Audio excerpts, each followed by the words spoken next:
Thank you so much for joining us, Adrian Incledon-Webber, on episode 3 of Discovering Dowsing.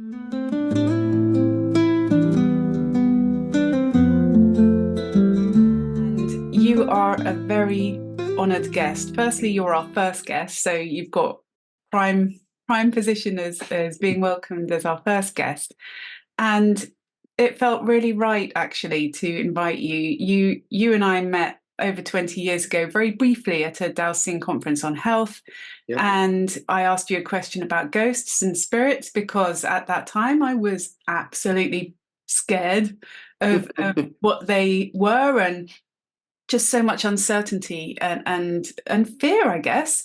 And you helped me with your answer, and it was somewhat of a catalyst on my journey for healing the source of that fear. And I can safely say, quite a few years later, I'm very comfortable and at ease with the topic, with the work connected with this. And you are celebrated in the dowsing community, and you're a very humble person. So if I'm going to toot a little horn here just for a moment, I know you'll be very humble with it. Shall I just leave the room?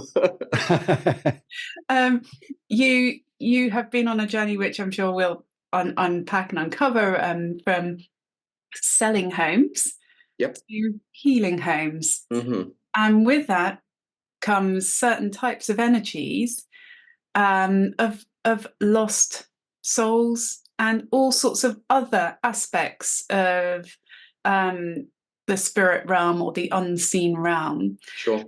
And you've developed this to such a degree that you've written not one but 2 books. You recently released Heal Your Home Too. Yep. And it comes with an amazing workbook. I've got the workbook, I've got your book, and I love it. It's so thorough, it's so easy to read, so addressable in terms of how to work with this. And also, the head of Thames Valley Dowsers, Susan Scott Powell, recommended you and your book to me as well. So it was a really lovely opportunity to reconnect with you through that. Yeah. And you've helped me with the sale of our home and sort of letting go of things that might impede that sale, which has gone incredibly smoothly so far. And you host the Earth Energies, the Alternatives Conference in Avebury area every year, I believe. Yes, and I was a recent visitor to that and met up with some really lovely people, heard some amazing talks about earth energies, about your energy body, about working with trees and so on. So you come to us as a very experienced dowser, writer, and in the realm of, let's say, the unseen, highly regarded. So thank you very much for joining us today, Adrian. Well, thank you for the introduction. My word, I think I need to get a bigger screen to fit my head into now. I think there's so much of this that, yes, life is all about learning anyway, but it's then being able to pass those skills on to other people in the most grounded way you possibly can. There's a lot of, with the early years of the British Society of Dowsers, what we were doing was always called woo-woo, So it's kind of them and us for a lot of people. The water dowsers, very grounded people. The archaeological dowsers, very grounded people. Then you get into the healing group, and that was kind of getting, okay, we can just about work with that. But then you get into the earth energy group and a complete bunch of nutters. Which was great, because I don't mind being a nutter. I think you have to in this world to enjoy yourself. But to be able to pass that learning on to other people is, to me, the most important thing you can do. Yes, absolutely. And you do teach people how to heal homes, and you've got a course, and you have practitioners, and you've been working with so many, again, very established dowsers over the years. So your wealth of knowledge that is sort of, you've alchemized it, so to speak, haven't you, with your experience and the connections that you've had. I mean, how did you find out about, because this episode's about ghosts. Yep. And what would you say is a ghost? Let's start with the entry level? Yeah, it's a bizarre one because everybody has their own thoughts, don't they? And I was a bit like you, very much as a youngster, scared to death of the subject. My brother, who was probably 8 years old at the time, 2 years younger than me, would always go and watch vampire movies and Frankenstein films, and I'd be upstairs with my head underneath the pillow, not wanting to hear anything. It was a subject that scared me to death in many ways. And I think that once I'd got out of the estate agency business and started to look at what they call geopathic stress, it got to the stage where there were a lot of people practicing out there and helping other people. However, it didn't go deep enough as far as I was concerned. They would look at geopathic stress and sickness produced by Mother Earth, and they'd look at energy lines and spirals and water and all sorts of other bits and pieces. But they never seemed to touch on the subject of ghosts or any hauntings in the house. So really, to me, when somebody passes over, they need to go, but call it the light. Everybody has their own ideas of where people go to once they pass over, whether it's the universe, whether it's heaven, or wherever they go, or become part of the universal library. And I often would say to people, look, you've got a spirit in the house. Really? Who is it? It's your mum. Oh, isn't that lovely? No, it's not, because she hasn't gone to the light. She's been kept back by the grief of the family. So it doesn't matter how loved they were and how much they loved you when they were alive. If they haven't gone to the light, there's always going to be a slight detrimental charge to them. Now, that detrimental charge isn't emotion. To me, it's the auric field that hasn't gone through. So you've still got this magnetic outline of the person. Once you've got that moved through, then my belief pattern is they can always come back from the light to actually be with you as a guardian spirit, if you like, a guardian angel. And certain people will then see them as they were before they died, or perhaps as a younger version.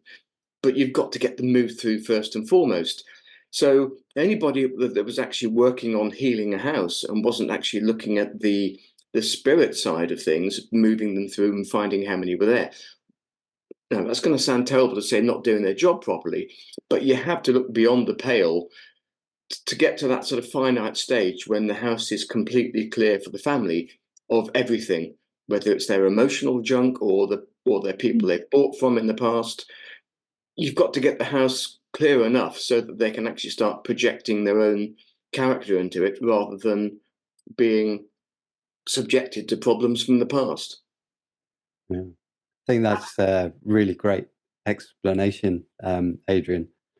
I don't know how you feel about this. For me, I've always felt like trying to view it in a humanistic side where somebody who's chosen to become a ghost, although they don't realize it, they've done it because they're holding some pain, shame, or fear or guilt. Yep. And that's the thing that needs healing to kind of help them on their way. I don't know how you feel about that. Absolutely. And people will say when I'm teaching courses, and I go into it quite a lot when I'm working, if I find a spirit in somebody's house, I'll find out obviously what sex they were, when they died, how old they were when they died. I don't normally go into names because it's not information that I need, but the more, and also how they died. You get like a mother dying in childbirth. The child survives. The mum doesn't go to the light because she's there still looking after the child, who's probably grown up and gone to the light themselves. Leaves poor old mum still searching the earth plane to try and find out where her child's gone. Yeah. Which is a classic case, but there's a lot of people died during lockdown. A lot of people crossing the Mediterranean, people then suddenly drowned, some of the migrants coming through. So once you start this work, there's never, ever a boring time. As soon as you get bored, you'll suddenly find a spirit comes in or something taps on the window to say, "Oi, I'm here. Can you move me through?" So the more you can find out about these people, the easier it makes their journey through to the light. You're not exorcising them. You're not saying, right, out foul being and go and haunt somebody else. You literally are almost sitting down with a cup of coffee with them over just sitting at a bar or a table with a cup of coffee, talking to them to tell them, or show them a vision of what awaits them as they move through. And in most cases, they've gone before I've even finished my talk, which I always find rude. in a joking way. So I've had a slightly different experience in that I don't feel I necessarily have to go through that connection. Occasionally, I will find that that they feel like there's a message that needs to be heard. But yeah, so I've had have a slightly different experience on it.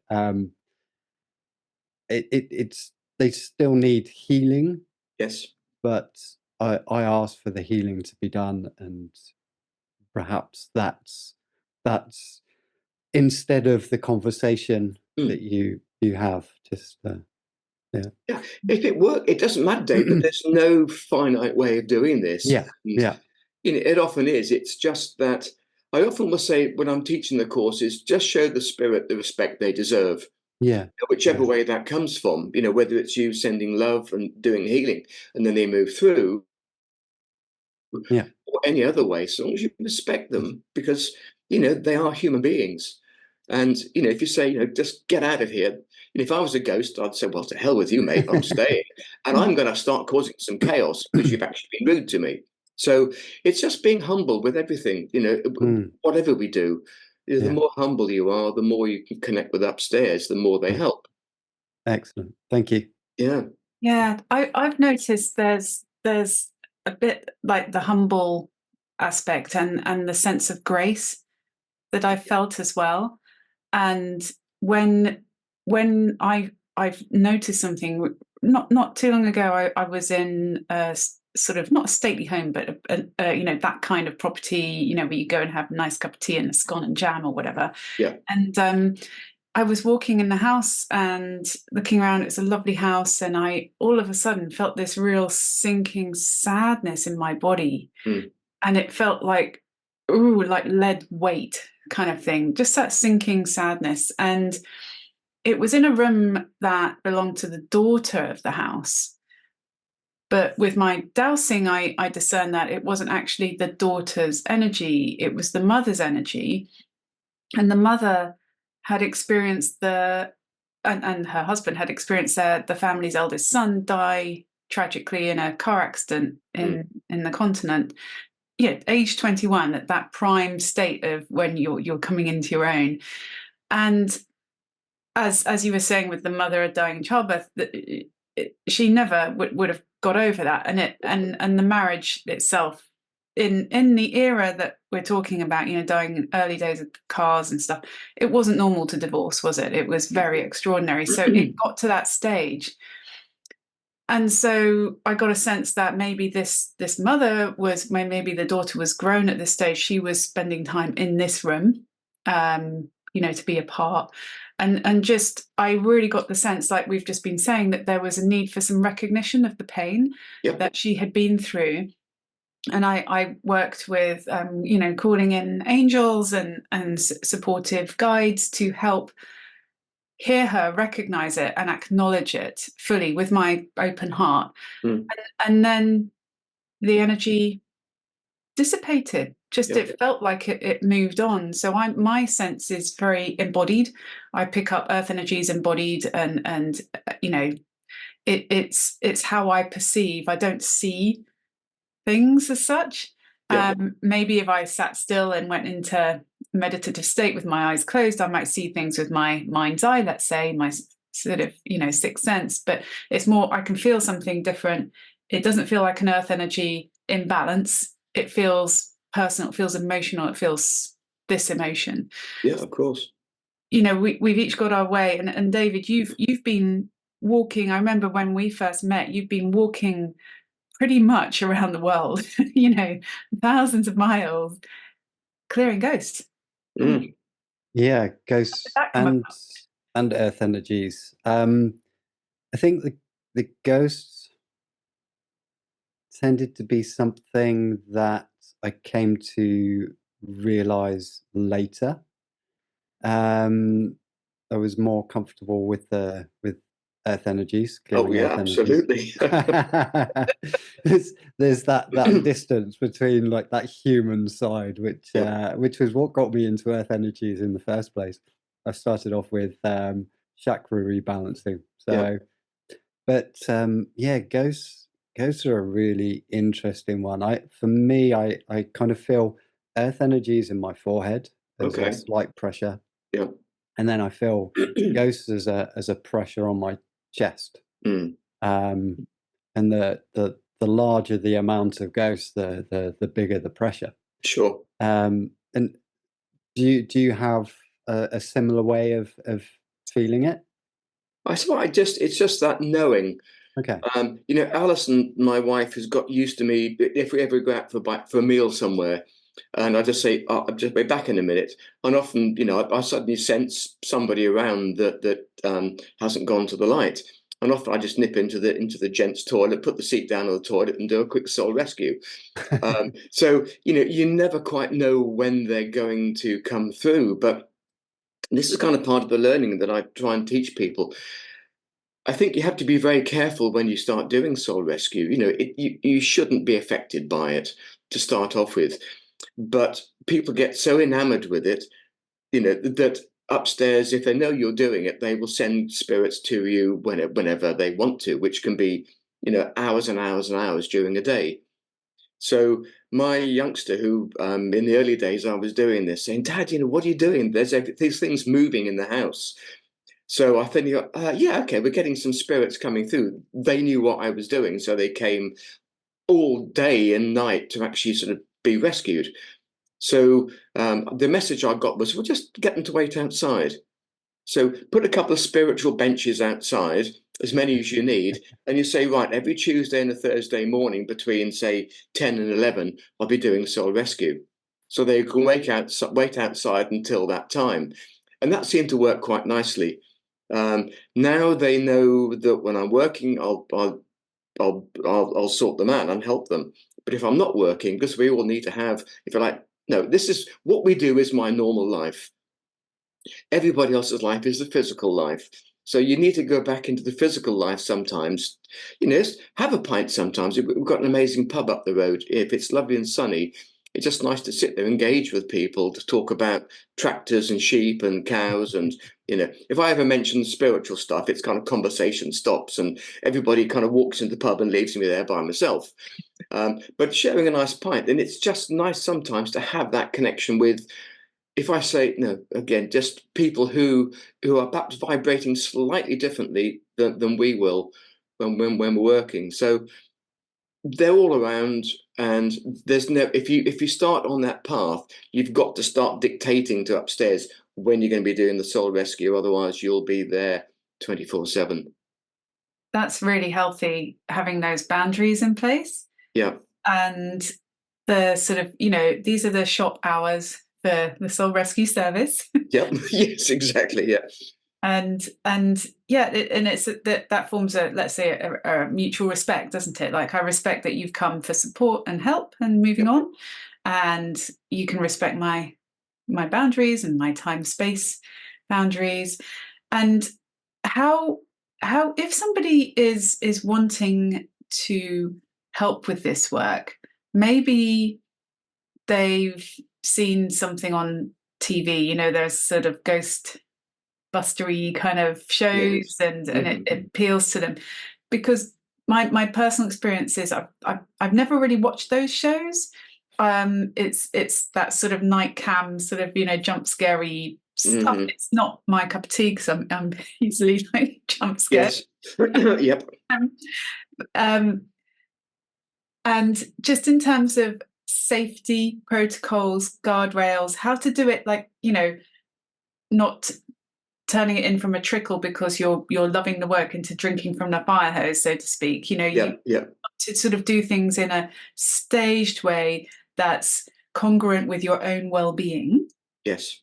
And your environment staying clear. How would you suggest going about that you can sort of do this being of service work, maybe helping other people. It's an honoured task, isn't it? To sort of Very much so. And it's not one that I ever thought I'd ever be doing. You know, it's so far beyond the pale as far as I was concerned before I started doing this work. Don't forget, with a lot, most of the work that I do is from a distance. So I work on people's houses all over the world. And I would say to people, if you're starting to do soul rescue, I was about to say, don't go and sit in the graveyard at midnight and do it. But you know, if I was a lost soul, that's the last place in the world I would ever be.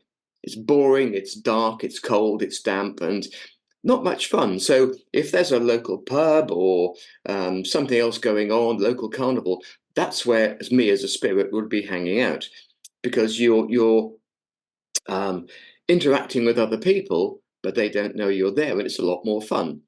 Enjoyment rather than sitting on top of a gravestone, you know, thinking somebody's going to come along one of these days and help me go through.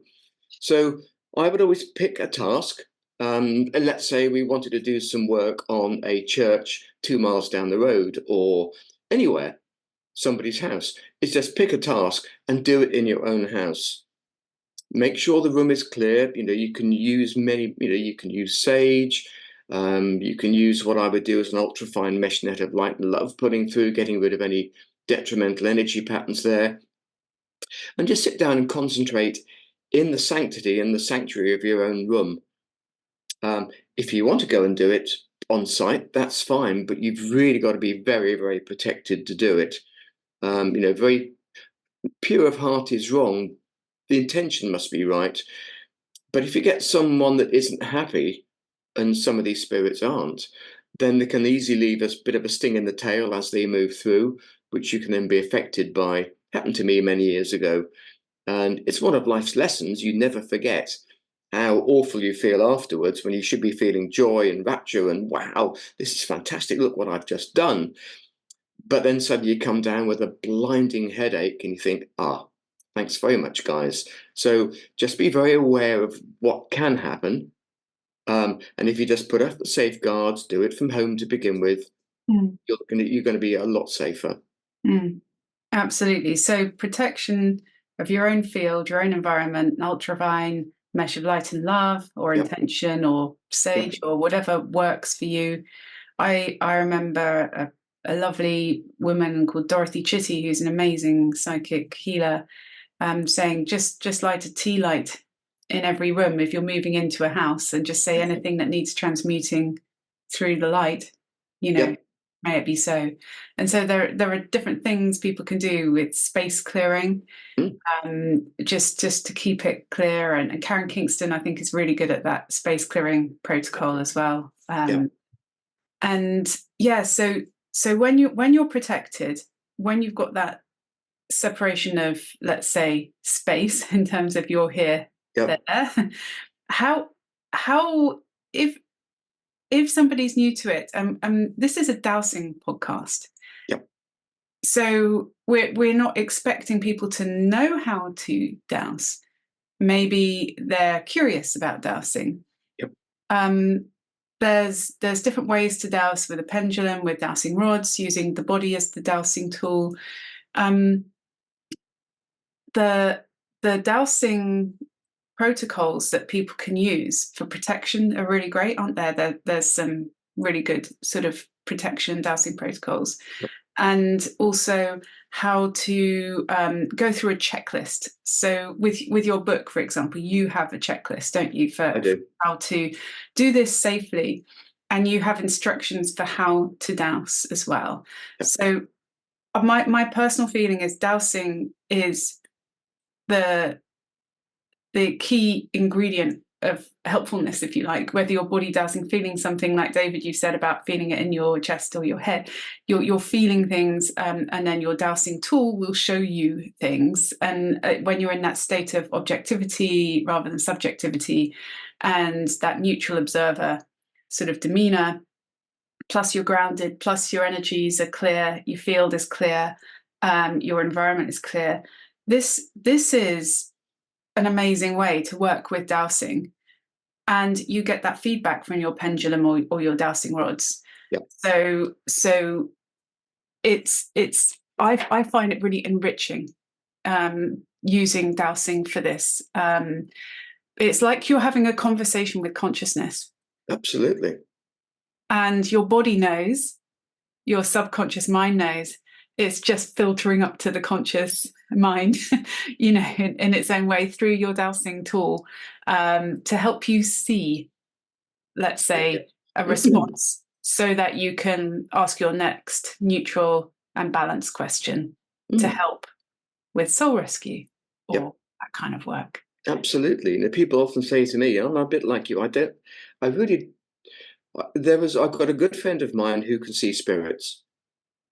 And I think, God, I'm so jealous. I really wish I could see spirits, And then I went to bed. I had the most horrendous dream, the typical, poor old Charles I, walking on with his head under his arm, with blood pouring out of his neck, thinking, I don't want to see that. Thank you. Can I just switch that bit off, please? I'm happy to know that they're there. I'm happy to work with them and help them move through, but I don't want to see them. Fine. And really, with dowsing, it's what I often say to people, it's a very grounded way of tapping into the universe. You've got this huge library out there, and some people will get messages, and the more you work with dowsing, I don't often use dowsing rods and things these days because I've been doing it for so long, since I was 7, but really in depth, but probably the last 40 years, I just get messages coming through.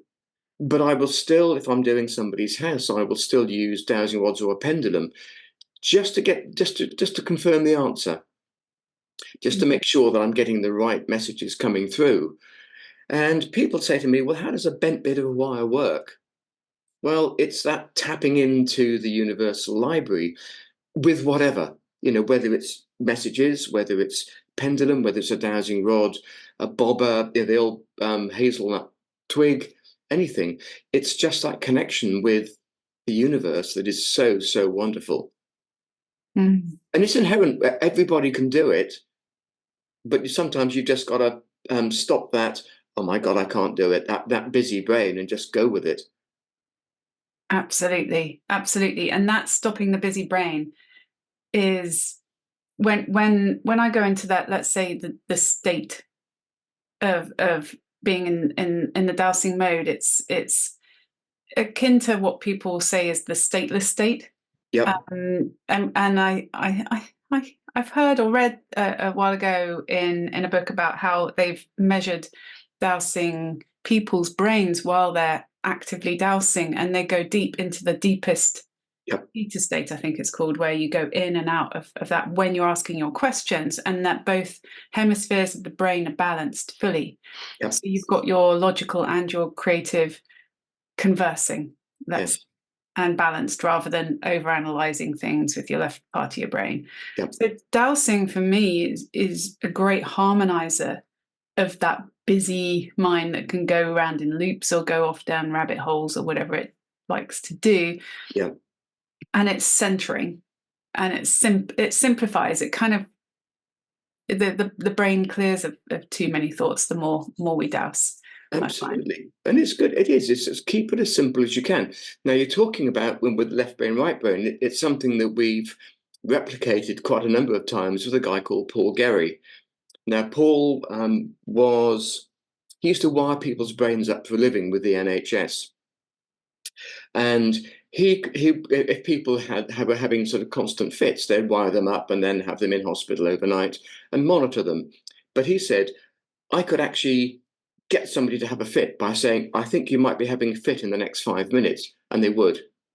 And he said it's remarkable how, when we were watching the brain waves, with me talking, how different parts of the brain would light up. So I said to him one day when I was running the Earth Energies group for the Dowsing Society, look, can you come and do some work with me and Tim, a friend of ours? And we were both working, so he'd wired my brain up, and it just showed it's not always that typical left brain, right brain, where the right brain is the intuitive side and the left brain is the logical side, because obviously it's always combining. But you could see it. So as I was using a dowsing rod to actually dowse a question, one part of the brain would light up, and as I connected with spirit, another part of the brain would light up. And I think on my website, I think it was last year's conference that we had at Avebury, it's got all his notes on there. So if anybody wants them, if they can email me, adrian@dowsingspirits.co.uk, I can give them the password, they can access it and actually see part of what Paul and I then did. It was unusual doing it in front of 90 people, but it did work, and I was doing healing work at that stage. So it is very true that you've got those two sides of the brain working in conjunction. Mm. And that's the fun of dowsing. You've got, I love logic, but I also love working with upstairs. So you've got the logic of asking the questions, you've got the answers coming in from the universal library, but it's always a follow-up question. I always say to people, don't just ask one question, ask as many as you possibly can, and you will then get to the finite stage. With spirits, just coming back to that, do they want to go to the light? No. Okay, find out why. Don't accept that answer. Find out why they don't want to go to the light, because it may be a missing child, in which case you help the child go through, and the child will ask then the child to come back to pick up mum and take her with you, take her with him. So you don't just allow one answer. You've really got to dig down to that finite point. Then you can start doing some amazing healing. Absolutely. And when you've been connecting with these ghosts, is it now a good time to sort of explore into different types of spirits? Because sometimes I've gone, let's say, into a supermarket. Sometimes I've done my protection of my field or burnished my, energy field, so it's all nice, shiny, bright. And then I can feel when I come back from the supermarket trip, sometimes I'm a bit grumpy, or sometimes I'm feeling really tired, yawning a lot. Sometimes I feel hungry, yet when I'm eating something, it feels like it's on automatic and it's not satisfying or satiating hunger as such. So it feels like I'm eating just because I'm going through some sort of motion. And then that gives me an indication that there's something in my field that doesn't belong to me. Yeah. And some people refer to this as an attachment. And I have just a very simple protocol I say, which is if there is anything in my field that needs recognizing or respecting, please may it be guided through the doorway to heaven that is my heart. With love and honor, may it be so. Nice. And generally that tends to clear my field. It's pretty, robust, that one. Sometimes there's something deeper down that maybe needs a bit of work, but that's only occasional. So those are my, let's say, indicators of what I would describe as an attachment. And there's different, let's say, hierarchies or types of spirit. Because ghost, I would describe as, like the way you put it, Adrian, was really beautiful, with this sort of the auric field is left behind, and it's like an impression. It's like almost like one of those daguerreotype old photos, isn't it? You kind of get that sort of feeling of that when you described it in that way. So there you can see or imagine a human form, let's say. And with an attachment, I don't see a particular outline type form in that human way, perhaps, but it could be somebody who's a lost soul. Hospitals are common places to pick it up. If, of course, people going under general anaesthetic, I've read accounts of people coming out with, let's say, different habits that they didn't have before they went to the operation. So there's all these different types. And David, have you got any other sort of summary description of different types of spirit that you've come across in your travels? Certainly ghosts that attach themselves. I just think they're looking for a way out. There's no kind of malice to it. I found that some ghosts are really, it tends to be the ones that are really attached to a place or something very specific. and it tends to be location based, and they tend to have a lot of anxious, angry kind of energy, and it's almost like it's built up over time. And I explain it by a gardener who's absolutely passionate about their garden, and they've passed. They don't realize that they've passed, and somebody's moved in and they've cut down this apple tree that they've grown from a seed. And there's this angry energy, and that kind of energy can interact with the earth energies and be pulled through a house. And that tends to be, for me, tends to be the worst kind of energy, ghost wise. Also, there's the ghost that's always on the move. They tend to. I found that they tend to move in quite a small space, but they're always moving, and it can be kind of difficult to find them because they're always moving. But it's almost like you get that flicker of something out the corner of your eye. And I'm very much like you, Adrian. I don't see ghosts, and Alex, I don't see ghosts. I just tend to feel them. So just kind of sense that flicker of movement. So they're the main ghost way that I interpret ghosts. And how about you, Adrian? Yeah, I think with all lost souls, and I often say to people, just don't treat this too lightly. I mean, it's a lovely thing to do, but you've got to make sure you've got that protection up.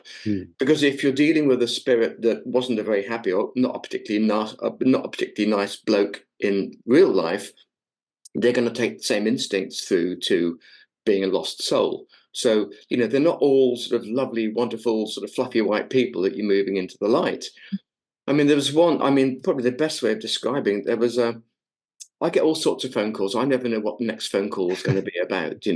People always say, you probably haven't heard this. I've got a really interesting thing. I said, I've probably heard it all before. Just tell me what it is. Don't worry about it. And there was this young lass who'd come over from Russia to come and work over in London. And she'd obviously brought this spirit with her. Now, the spirit was probably about 6'8", and basically a Russian backwoodsman, if you like. So he would go out into the wilds of the tundra in Russia, set traps, kill lots of animals, and obviously then a couple of weeks later go and get all their pelts and all their furs in. So he'd come over with her and was obviously very attracted to her. And she said, when I get into bed at night, I feel him lying on the bed beside me because I kind of almost bounce off the bed because he's so big. And then, he wants to cuddle me at night. It was worse than that, but I won't go into it. She said, what can I do? So I tried a soul rescue to begin with, and all I got was you ain't going to get rid of me, mate. Because you get that like a universal translator, it wasn't Russian, it was just kind of.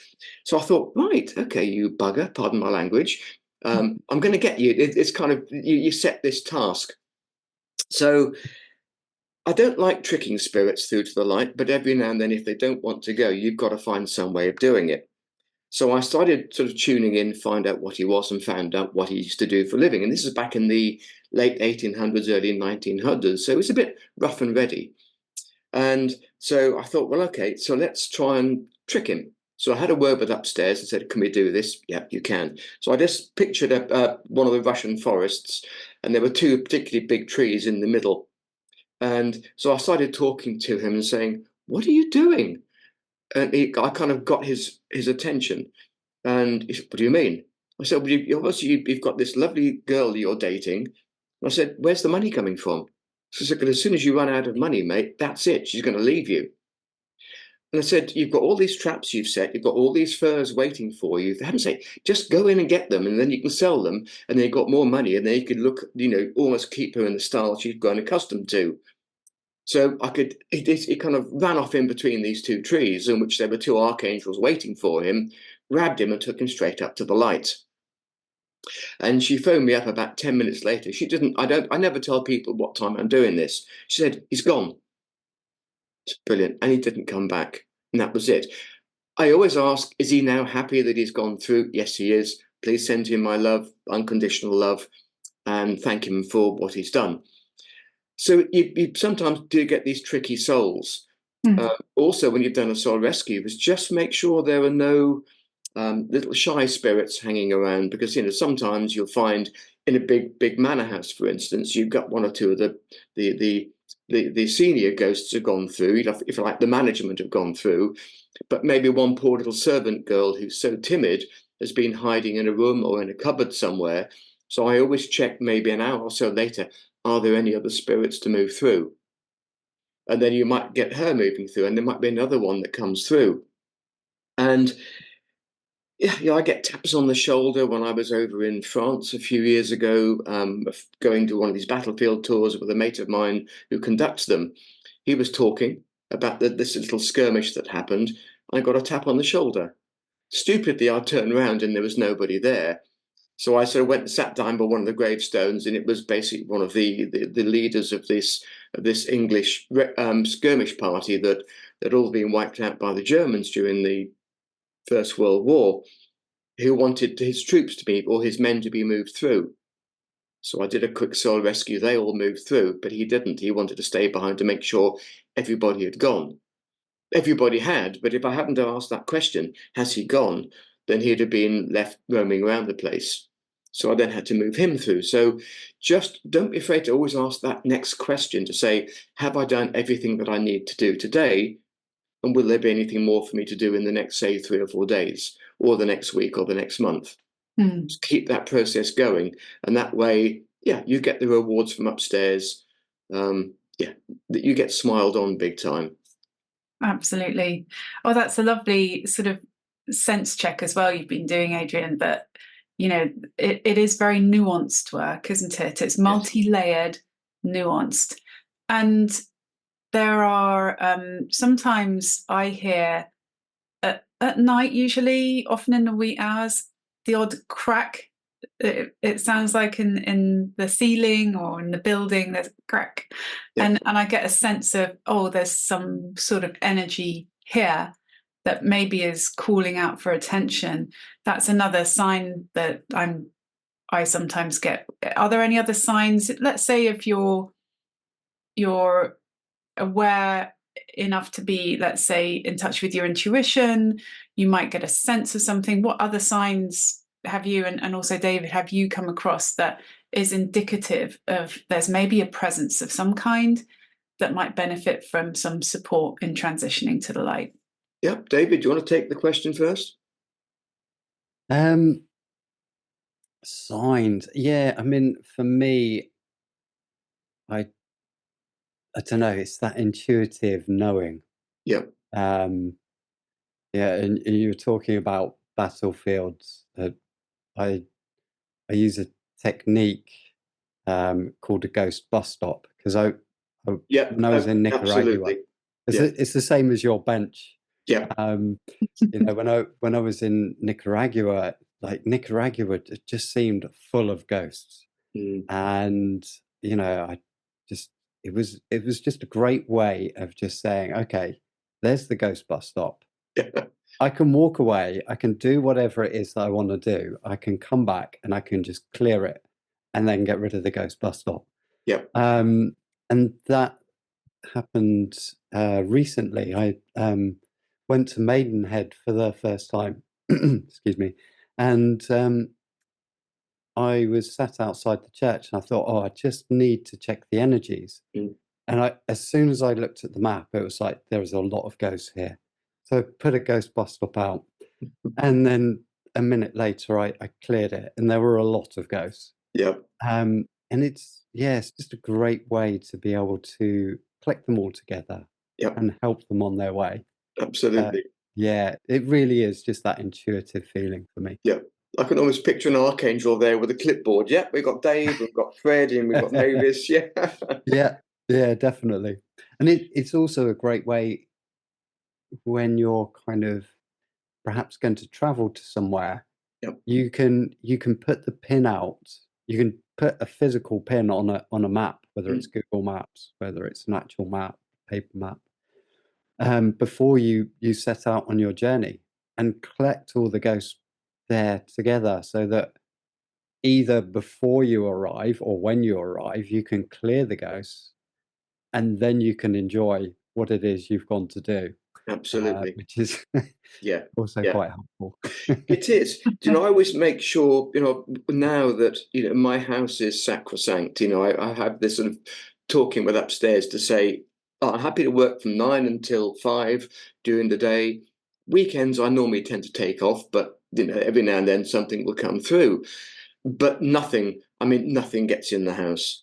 That's it. It's just, it's hallowed ground as far as I'm concerned. Mm. And everything else with the bus stop, the benches, stays outside. Occasionally you get something coming through which needs to be dealt with very urgently, and it's just almost like an alarm bell in your head to say this needs to be done. Because they'll follow you back from the shops, wherever you may be. I go and walk in the countryside at the back. There's always one or two around the place. You'll often hear a name being called, or that tap on your shoulder, which happens fairly regularly, and I don't mind doing that. Do a walking meditation and clear the spirits along as you go through. So, but it's that gut feeling, isn't it? That, yeah, that's about all I can say. Excuse me.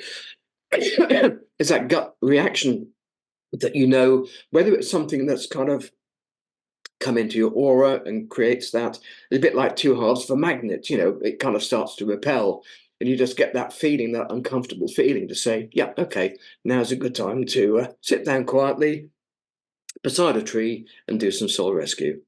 I think it's really important as well, just to add in about the ghost bus stops or the benches, that if you have put one out, you're kind of in charge of it. Yep. So if you're going somewhere and you're just going for the day and you put a ghost bus stop out or a bench, once you've cleared the ghosts, get rid of the bench or the bus stop. Yeah, absolutely. Yeah. And energetic hygiene and it's super important. And also, let's say, David, that example, if you're putting a pin virtually or in Google Maps with that bus stop and or bench in place, if your plans change, it's again energetic hygiene, just to sort of again talk with upstairs, as I love the way Adrian calls it. Say, I'm now no longer going to this location. Energetically, my energy is not coming your way, just to let you know, and also thank you for the work and closing that down as well, because plans can change and things do come up to sort of divert us into a slightly different path. So it's good energetically to sort of ensure that, let's say, the spirit of place in earth energy terms understands that and isn't expecting you to arrive tomorrow as you originally intended. Yeah, I think that's a good way of doing it. But again, don't forget, a lot of this work is done remotely. Just look, I'm sorry, I can't make it, but can one of the archangels step in, please, and do the work for me? And they will do. And that key thing, we've mentioned angels, archangels, just touching on that. We are not having to do this work on our own. No, absolutely not. And again, that humility is it's not us doing the work. We're the facilitator. It's not on us to be a superhero as such. And we call in for help for this kind of work. So angels, archangels, ascended masters, our guides, our team, some of us refer to it as that. And there are, let's say, multi-dimensional sort of layers of existence and energies. So you can go right up with that grounded sense first and foremost, in the protection, just to say, please, can these light beings that are in service for this particular task help out with this job? And it's really important to sort of maybe emphasize that point.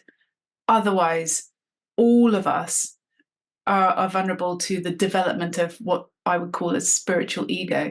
Oh, yeah. And thinking just because we're, let's say, doing spiritual work and it seems to be successful, it's us. No, it's not. We're it's not not. more And spiritual than anyone else. It's just we're all spiritual beings. That's Yeah, not. I think tapping. I mean, none of us could do the work we do unless we were tapping into upstairs, whoever, And it really is that. Yeah, the more you do it, the more humble you get, or you should do. And I think there's so much of this. And again, I literally just going back just with the spirit guides, with spirits moving through. Some of them I've moved through in the past have actually come back to be able to, almost like one of my spirit guides or protectors. We had a Red Indian chief years ago who we'd found, a couple of friends of mine had found, Tim and I were doing some work on a house in the States. And there were three spirits there that needed to move through. One was an Indian chief. And we were just about to do a soul rescue. And all I got back was, I'm not going to move through with those other two idiots. You know, you're spiritual, you're a chief, you are sort of the local shaman of the tribe.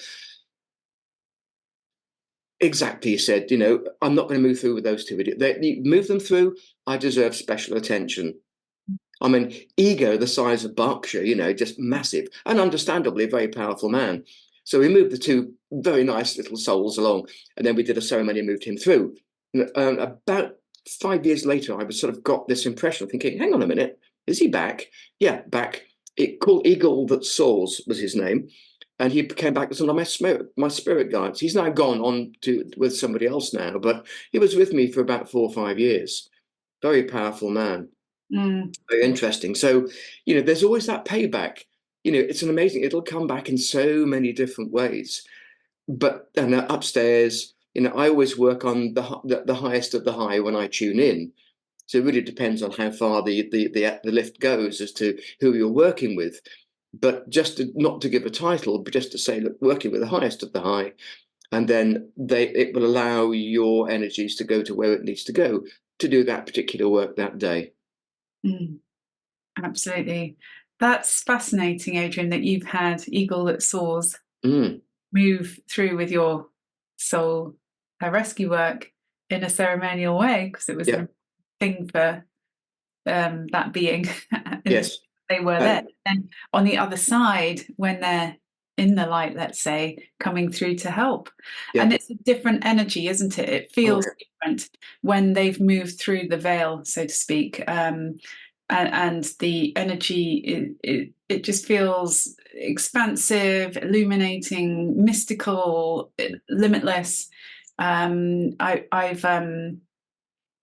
was made aware of a guide that I have, and I just heard the name Stuart, and spiritualist was a sense that I got, and I could see him in my mind's eye and drew a picture of him as this man with a moustache and this sort of scraped back hair from the 40s when the spiritualist movement was quite established. And I looked up on Google Stuart spiritualist, and I found a picture of the man I'd drawn. Wow.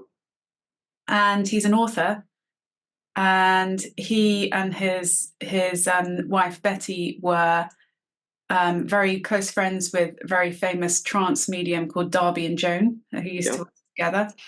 And I've bought his books, and he worked with, when Betty passed through the veil, she communicated through Darby and Joan to Stuart. And he wrote a book about exactly what the other side is like, called Across the Unknown. So Edward White is one of my guides. And fantastic. It's amazing, isn't it, when you find the existence in and I've got an Italian composer as one of my guides who's wanting me to play the piano more. I hear you. And, it's nice. You suddenly get, I think with people say, well, how do I know who my spirit guide is? Well, it was months and months and months ago, I was aware that my guides were beginning to change, and they will. They're not with you for the rest of your life. It depends on where you are on your ladder, of learning or the sort of work you're doing. I just kept getting aware of this sort of Indian music, and I've been over to India many times, but it was just, I kept looking around thinking, why am I hearing this music? And suddenly an Indian guide had come through. And then I needed to really try and figure out who it was, which I then did. Again, you can dowse. Did they live in India? Yeah, north, south, east, west, south. So I've now picked up, it was a lady called the goddess Sateri, Sateri, which I've never heard of before. And I got the Sateri bit, I'd never heard of it. So I sort of, on Google, looked at it, and around the Goa area, the goddess Sateri is still worshipped today. Now, people would say, well, hang on, I also have goddess Sateri working with me. When you go into the light, there's an essence of Cleopatra, of Napoleon, of all anybody that's lived that you can still tap into. So somebody may be working with Cleopatra, another person will be, or working with Merlin. You don't just get one person working with you, they can work with multiple beings. So never think you're being deluded by thinking, oh my God, I've got Napoleon coming in and working with me. The chances are you have. So of other people, but it's trying to, don't get too egotistical about it, saying, oh my God, you don't start walking around with your right hand in your pocket, or as Napoleon did, hopefully not. But, there's always an essence there to work with, depending on the sort of healing that you want to do.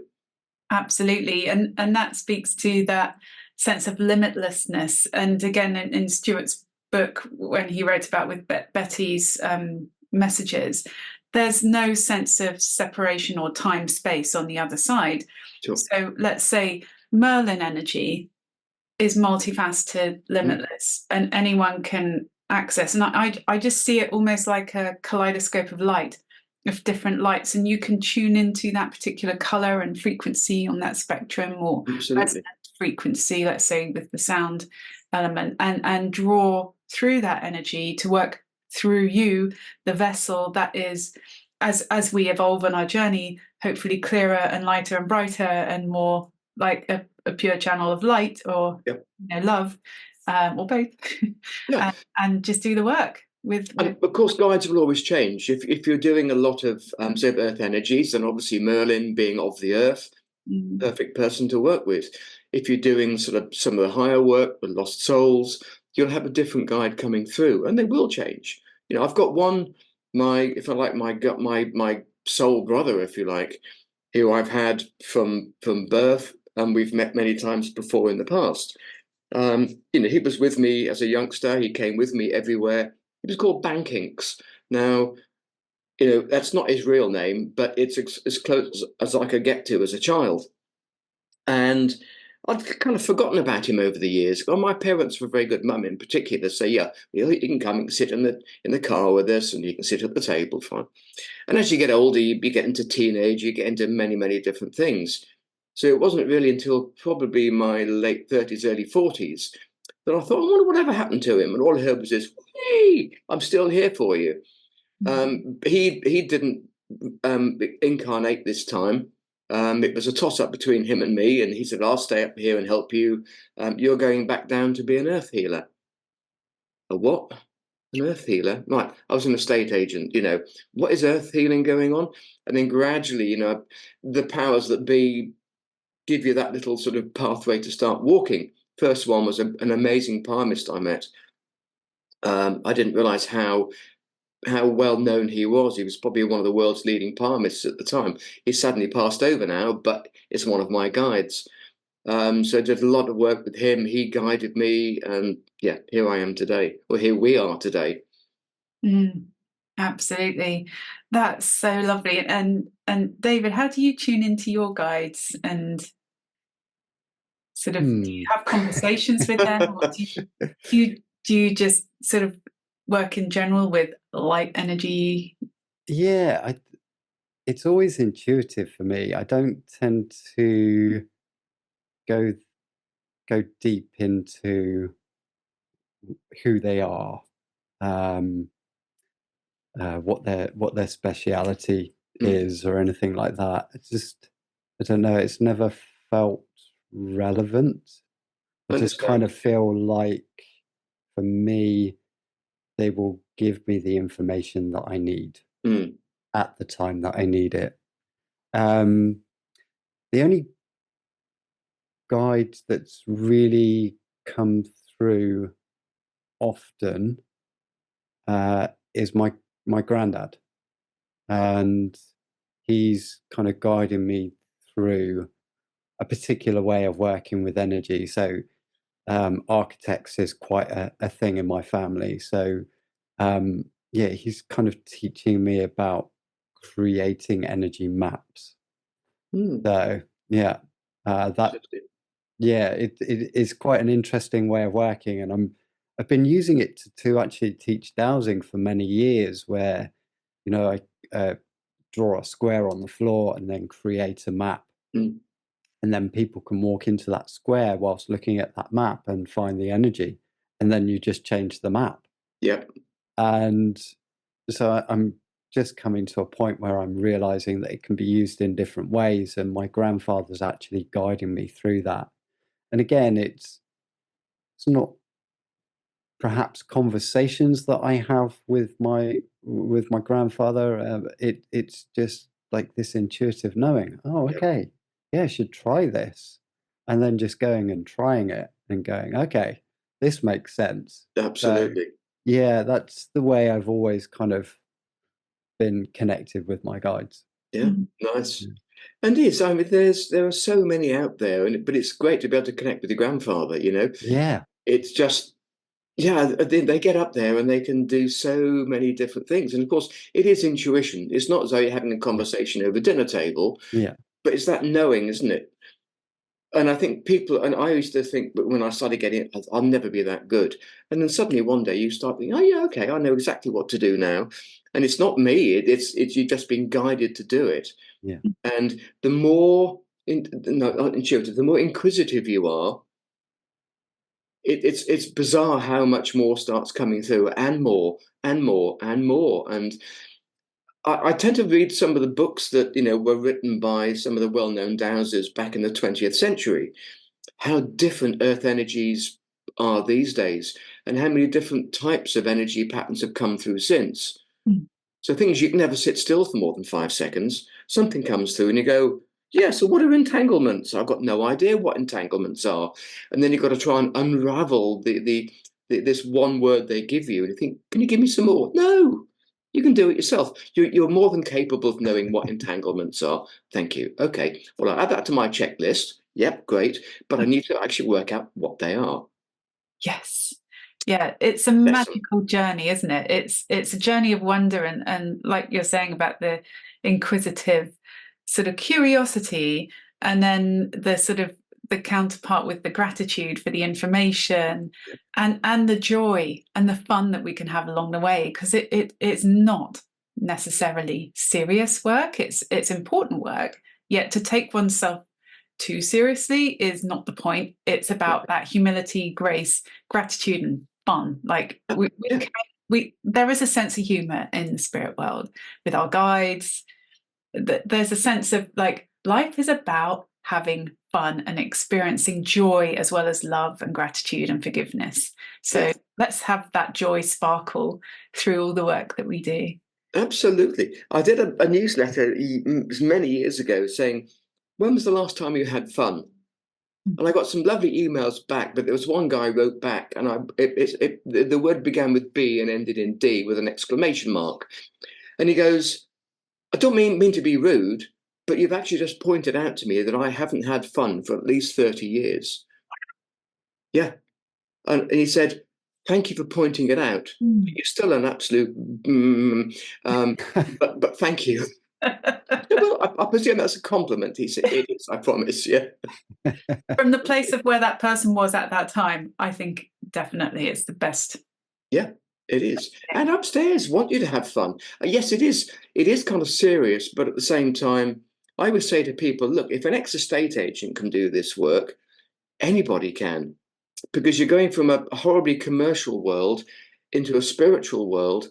And to me, the change was seamless. The people that I was living with didn't think it was seamless. So often there were sort of the problems. A 10-year partner of mine just looked at me and thought, you're having a nervous breakdown. I said, actually, I'm not. I'm so serious about this. So that 10-year partnership finished. She couldn't. It wasn't that we didn't get on, but she just couldn't kind of take on board the changes that were happening, because once you've started on that path, it's 0 to 60 in 10 seconds. once they've got you, that's it. They don't let you go unless you really want to. But it's a fascinating journey. And I think for everybody, it's never be scared about it. Spirit will only give you what they know you can cope with. But once you've actually coped with it all, there's always going to be a little bit more coming through, and a bit more, and a bit more, and a bit more, and a bit more. And you're thinking, whoa, just hang on a second. No, you just open your mind to all this, mate. This is what you're going to get. Fascinating. Limitless possibility, Adrian. Oh, yes. I've just noticed the time. It's 11:11. Do you think this is a magical time to conclude our conversation? It's not a bad time, is it? Fantastic stuff. Oh, thank you so much for joining David and I today. It's been absolutely wonderful and very enriching, the conversation. Thank you. Really, Yes, thank you, Adrian. Yeah, thank you for having me. And great to meet you, Dave. We'll probably meet you in person one of these days. Yes, hopefully. Next time I'm down, I'll obviously give Alex a shout. We can meet up. Yeah, perfect. That'd be amazing. Good. Yeah, thank you.